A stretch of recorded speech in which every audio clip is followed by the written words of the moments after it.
Guys, I made an English beer. For real this time. No, that last one doesn't count.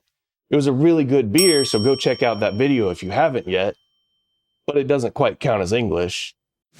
But this one's a real English beer. And it's okay. But for my first attempt, I'll take it. So let's go talk about it, both the bad and the good.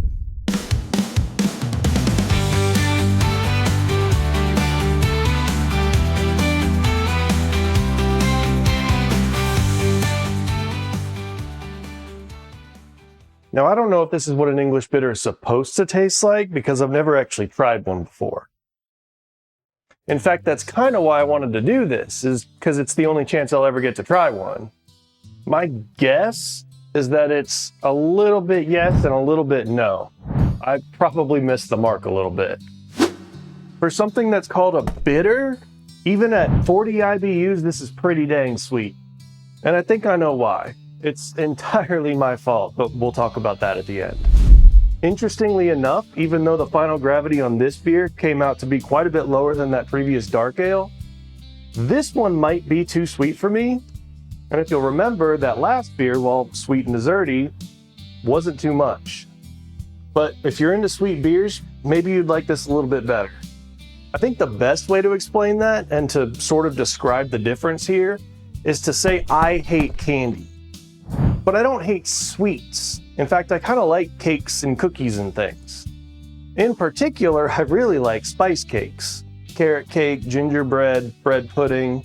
You see, sweetness is good, but pure sugary sweetness isn't. It needs complexity and layers and bite to cut through that sweetness. That last beer, the dark ale, it had a lot going on. Between the fig and the raisin, the dried fruit, the chocolate and the creaminess, it was a complex sweetness. This one though, this one's fairly one-dimensional. There's a lot of floral sweetness from the hops, which kind of surprised me because I expected Fuggle to be more woody. And there's honestly too much Special B in this. It presents as more molassesy instead of fig and raisin and dried fruit. And it ends up being this really, really overwhelmingly sharp, dense sweetness up against the sort of just plain sweetness of the malt. So, am I happy with it? I think it's a start, but it definitely needs a ton of improvement. And so for that reason, this video is going to be a little bit different. It just seems a little bit disingenuous to do a full grain to glass video. You know, walk you through it step by step, waste your time watching it, waste my time filming and editing it, and then tell you to do none of that. So I'm just going to summarize it real quick for you, and then we'll talk about what I should have done and what you can do if you try this at home to make it way better than this one. Once again, this was derived from, or rather, I guess, it was simplified from, that previous dark ale.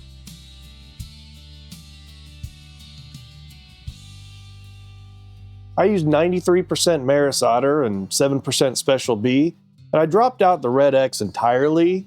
Honestly, that was just because it was out of stock. But I also dropped out the chocolate malt and the oats, because I didn't want it to be such a dark and rich and pastry-like beer.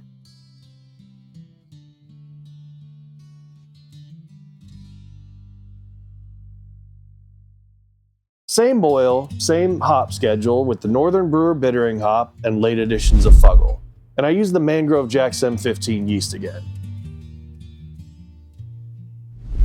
I did an overnight mash at 155 degrees Fahrenheit just like before. I should have done that different, but we'll talk about that in a minute.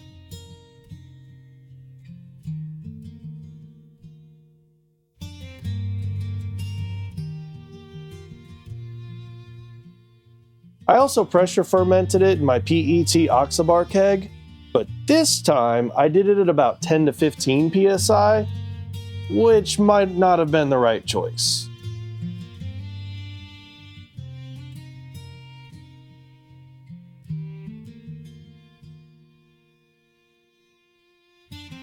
So yeah, just completely disregard all that. Although, I guess there is something here. The base is there. I can see what this should have been. So we really just need to fix the problems with the recipe and the process, not throw the whole thing out. And so what this beer needs is more bitterness, more dryness, and in the process of adding those, we need to add some layers and complexity. And I think we can achieve all of that with just a few moves. Making it more bitter should be easy enough, and no, we don't need to add more hops. We just need to shift the hops that are already there to the top of the boil. Because correct me if I'm wrong, but my understanding is an IBU is not an IBU is not an IBU. Obviously, 40 IBUs or whatever is going to taste very different depending on the beer. But also, IBUs that are added at different stages of the boil present differently. So to get that bitter taste on the back of your tongue, I think we need to add 30 of the 40 total IBUs to the top of the boil, in that first 60-minute hop addition. And then we still want to get some of that fuggle flavor later on, just less of it. And we can start to make it a little less sweet just by doing a 2-stage step mash instead of one single high temperature step like we did. Because clearly I wasn't thinking when I chose to do this. I guess I was just doing what I did in the last beer, which worked for that one, but this is a very different beer. And an additional step at a lower temperature, like 148 or so, will help dry out the beer so we get a more bready maltiness instead of a sweet one. Also, we need to rework the grain bill a little bit. Clearly, that Red X was doing some heavy lifting in that last beer. And so we could just add back in some layers and complexity just by adding back in that Red X or some other accent malt. Because if Red X isn't available, we can still use something else. I was thinking that I should have used biscuit malt for this one, which would have been a little bit different because it's not a one-to-one substitution, but it still would have worked, I think. And I have to reduce the amount of Special B I use in this. I think Special B fits with this grain bill really well, but I used way too much. And without the right complementary flavors, it presents as more of like a sharp, dense molassesy thing instead of dried fruit and figs. And on its own, it was just overwhelming. So I think if I reduce it to about 2 to 3%, in addition to, all of the other things we're doing with the grain bill to add layers and complexity, it'll come out as more of a subtle, nuanced, pleasant sweetness backed by the dryness versus whatever this is.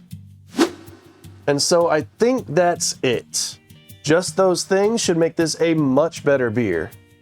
And so if you try this at home, I strongly suggest doing at least some of those things. And if you do, let me know in the comments how it turns out, because I would love to hear if it works out the way I think it will. And so I will be doing this again at some point.